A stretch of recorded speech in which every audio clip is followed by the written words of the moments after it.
الحمدللہ رب العالمین والصلاة والسلام علی خاتم النبیین اما بعد فاعوذ باللہ من الشیطان الرجیم بسم اللہ الرحمن الرحیم الصلاة والسلام علیک یا رسول اللہ وعلی آلک واصحابک یا حبیب اللہ الصلاة والسلام علیک یا نبی اللہ وَعَلَىٰ آلِكَ وَأَصْحَابِكَ يَا نُورَ اللَّهِ نویت سنت الاعتکاف۔ فرمان مصطفیٰ صلی اللہ تعالیٰ علیہ وآلہ وسلم ہے، جس نے ایسا وضو کیا جیسا کرنے کا حکم ہے اور پھر ایسی نماز پڑھی جیسی پڑھنے کا حکم ہے، تو فرمایا جو کچھ اس نے پہلے کیا معاف کر دیا جائے گا۔ یعنی کہ جو نماز کی اور وضو کی صحت کا لحاظ رکھے، یعنی وضو صحیح طریقے سے کرے، پھر نماز کی جو شرائط فرائض اور اس کے جتنے بھی سنن اور واجبات ہیں ان کو پورا ادا کرے، تو سرکار علیہ الصلوۃ والسلام نے اس شخص کے لیے بشارت دی ہے کہ اللہ اس کے پچھلے گناہ معاف فرما دے گا۔ تو آج سے انشاءاللہ الکریم قاری صاحب نے بھی توجہ دلائی اور نماز کے متعلق اور جو مزید ہمارے عبادات ہیں ان کو سیکھنے کی کوشش کریں گے۔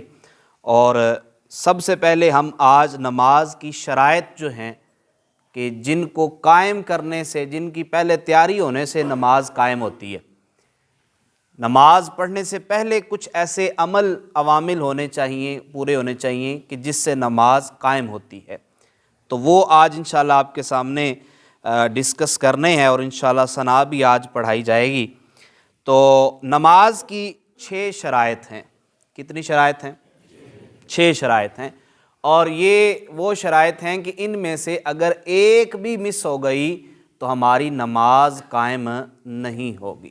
سب سے پہلی جو شرط ہے طہارت ہے، یہ ذرا ساتھ ساتھ یاد بھی ہو جائے گا تو زیادہ اچھا ہو جائے گا۔ نماز کی کتنی شرائط ہیں؟ 6 شرائط ہیں، اور پہلی شرط جو ہے وہ ہے طہارت۔ طہارت میں آگے 3 علماء کرام نے اس میں کیٹاگریز رکھی ہیں۔ سب سے پہلے کیا ہے کہ بدن کا پاک ہونا، طہارت پاکی کو بولتے ہیں نا۔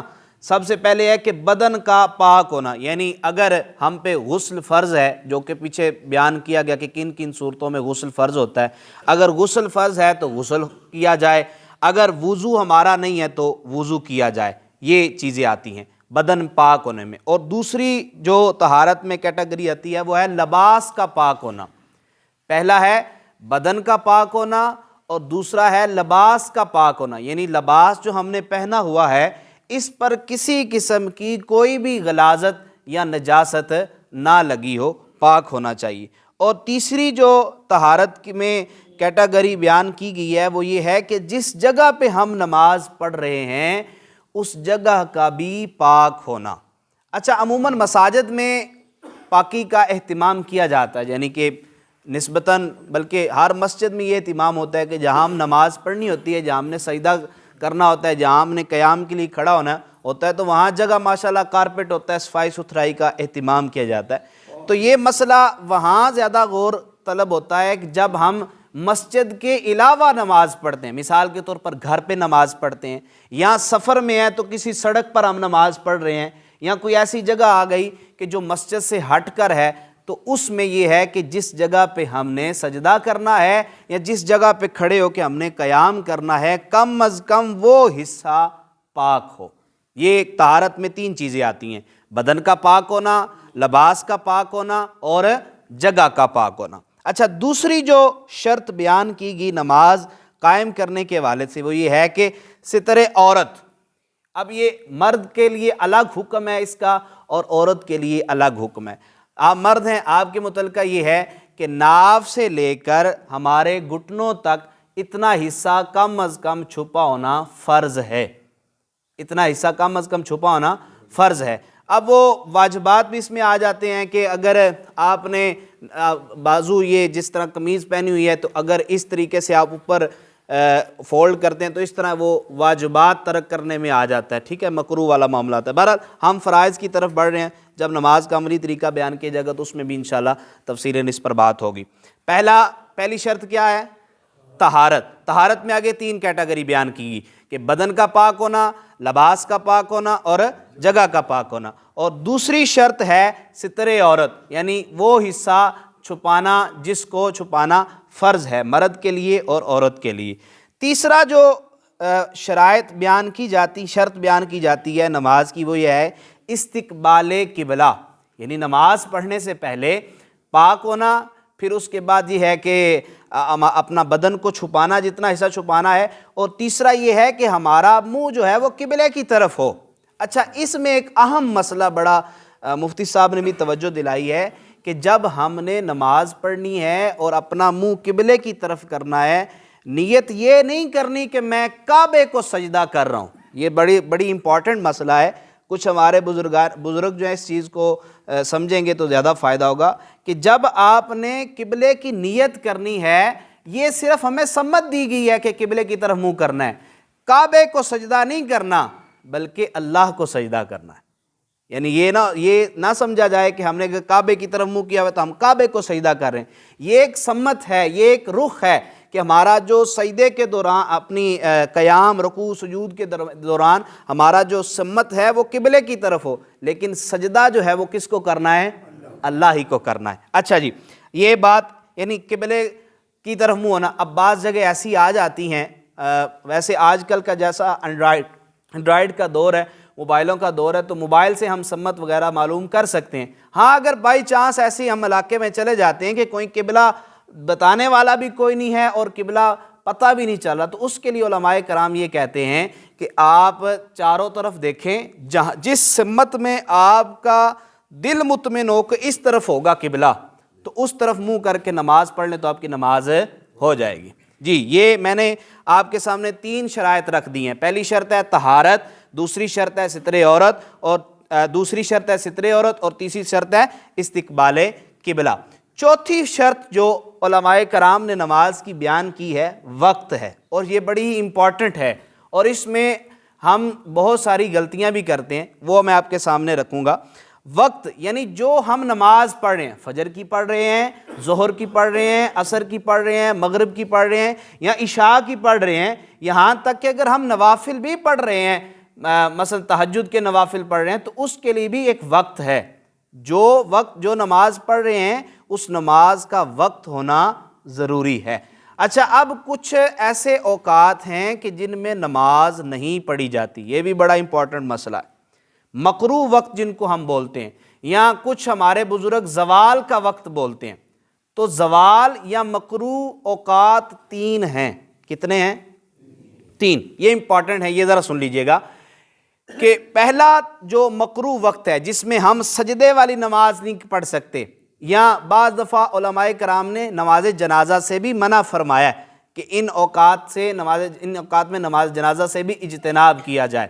اچھا جی، پہلا وقت یہ ہے کہ طلوع آفتاب سے لے کے 20 منٹ تک، یعنی سورج جب چڑھتا ہے اس سے لے کر وہ جو ٹائم شروع ہوتا ہے، مثال کے طور پر آج 5:48 پر سورج نے طلوع ہونا ہے، اس ٹائم سے لے کر اس میں 20 منٹ ایڈ کریں تو یہ 6:08 بنتے ہیں، یعنی 5:48 سے لے کر 6:08 تک یہ جو 20 منٹ کا دورانیہ ہے یہ بھی مکروہ وقت ہے، اس میں بھی ہم سجدے والی نماز نہیں پڑھ سکتے۔ دوسرا وقت ضحائے کبریٰ، یعنی جب سورج جو ہے وہ اپنی پیک پر ہوتا ہے اس سے لے کر نماز ظہر کے وقت شروع ہونے تک، یہ درمیان والا جو حصہ ہوتا ہے یہ چینج ہوتا رہتا ہے، سارا سال ایک جیسا نہیں رہتا۔ کچھ لوگوں نے یہ سمجھا جی 12 بجے زوال کا وقت ہوتا ہے، نہیں، ہر سال ہر دن ہی ٹائم بدلتا رہتا ہے، کبھی بڑھتا ہے کبھی کم ہوتا ہے، کیونکہ اس کا تعلق سورج کے ساتھ ہے۔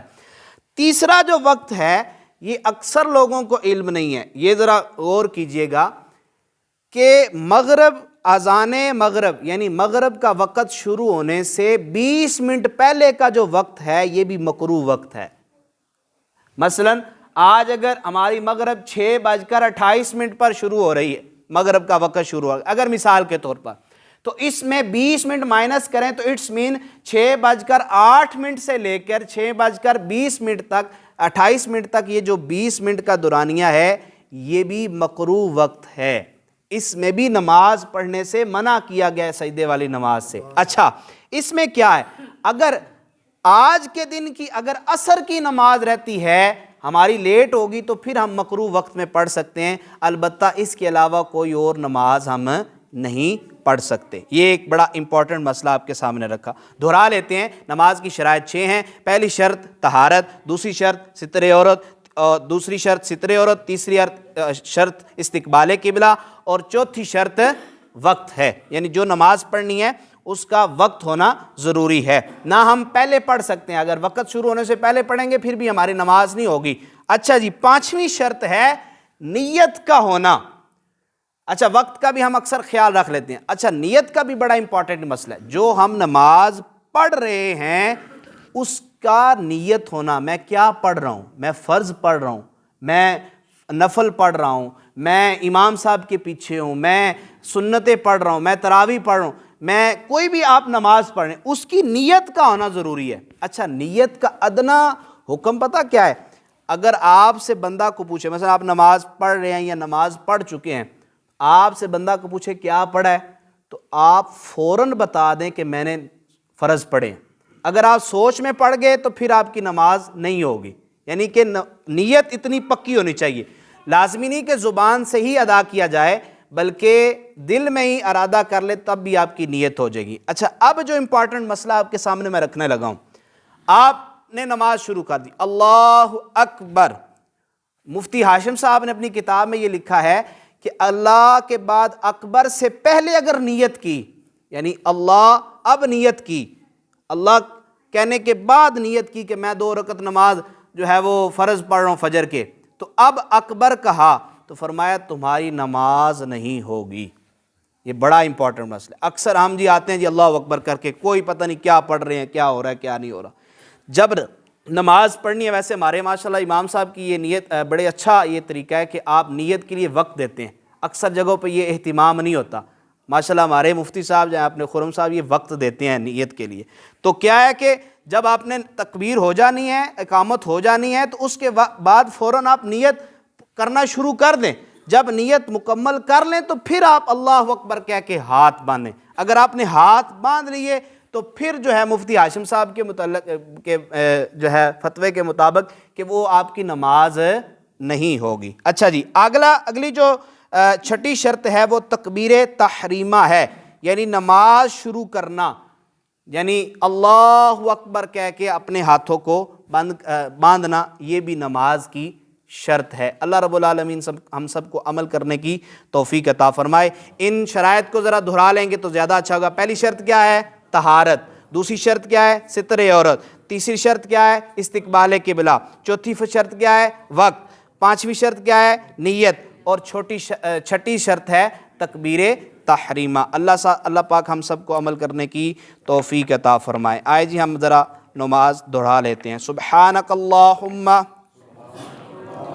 وبحمدک وتبارک اسمک وتعالی جدک ولا الہ غیرک سبحانک اللہم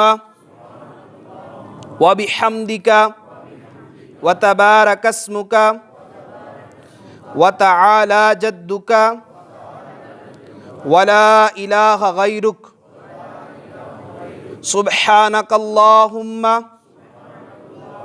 وبحمدک وتبارک اسمک وتعالی جدک ولا الہ غیرک